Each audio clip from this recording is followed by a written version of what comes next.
For the personal style video, and giving a summary of the findings, I think the biggest thing that I found that I need to kind of work on was something I already kind of knew this, but the one great thing about this class was that since it was an accelerated class, and you're taking these personal assessments every week over a 4 week period, I kept finding myself coming across the same idea that I really struggle with handling criticism, and that's something that I've been trying to work on for a long time. It's something that I noticed pretty early in my work experience, but I think it was the second week. The personal assessment test was it was referencing your emotional intelligence and everything like that. And I think emotional intelligence is constantly being intertwined into every weekly reading, and we seem to talk about it every week during the WebEx in some sort of fashion.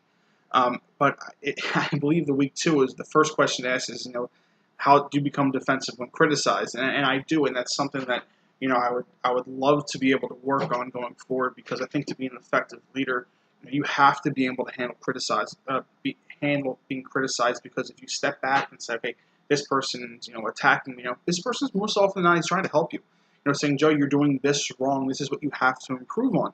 It's just something that I need to be able to absorb that information instead of becoming defensive and saying, well, I'm underperforming because of X, Y, and Z. If I just took a step back and say, okay, I'm doing this wrong. What do I need to do to improve?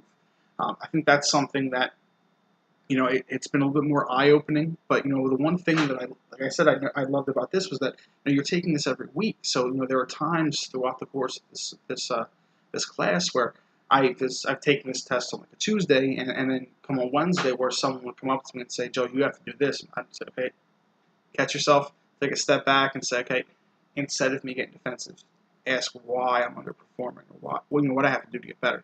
So it's the emotional intelligence when it comes to being criticized is something that I agree with it. I understand that I have to get better at that, and I think for me, and it's not it's funny when I catch myself doing this now. I think if I was in an industry where I wasn't so fast paced, and again, it sounds like I'm getting defensive by even answering this question. Being in sales for the last 7 or 8 years, you become kind of in a mode of fast pace, and you become kind of in a mode of handling situations that aren't necessarily your fault, and things happen that you can't control.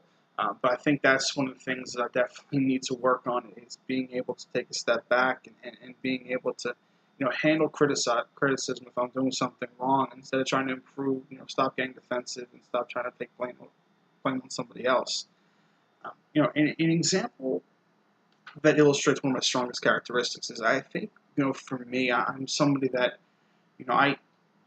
I'm willing to work and work for the better of the good. And it's funny that ties into the millennial talk that we've been having over the last 4 weeks. And I think it stems from my idea of I grew up playing team sports, and I've always kind of thought, well, hey, if I go 0 for 4 in a baseball game but we win, that's the end goal right there. So if I could help somebody, if I can take time out of my day and help someone complete their task, and it makes our group or our team look good and hit our goal, that's something that I'm willing to do. I think in today's society, there are so many people that are just all about themselves and all about promoting themselves, and I think being able to work within a group is such kind of like a lost art. And saying, okay, even if I don't exceed my number by 25%, if I exceed my number by 10-15%, and somebody else hits their number, which might not have hit that if I didn't help them, I think that's a situation where I definitely have a strong suit. And I'll use a prime example. In my current sales position, we are one of our quotas is by how many conversations and how many opportunities our sales job can create. And I know one of our guys was struggling. He was a newer guy, and I gave him a smaller opportunity that I had, and it wasn't for a lot of money, but it looked good on the books that a new guy was getting an opportunity already made.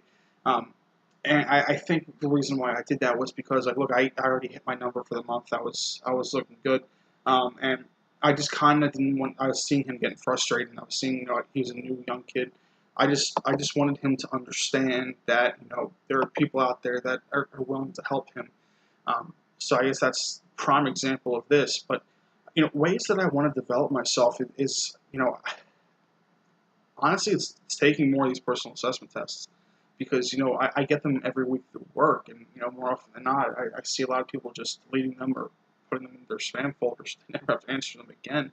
But I really want to take the time and take these tests more seriously because I'll be the first person to tell you. Years ago, I would get these tests all the time, and I would just write 5 for everything, just so I wouldn't have to deal with HR. But I think now taking these tests in this course kind of made me realize that these are very, very valuable tools that me as maybe a 24, 25-year-old kid was not interested in taking.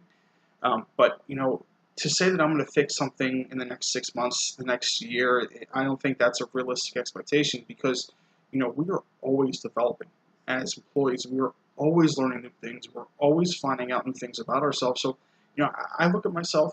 I always picture myself being that CEO, that calm, cool, collected guy that just kind of has that aura of this guy knows what he's doing, and there's no situation that can kind of scare him. So, um, that's kind of how I envision myself developing over the next couple of years, kind of staying a little calmer, being able to handle situations differently, and just kind of get to that end game of being that guy who's always cool under pressure.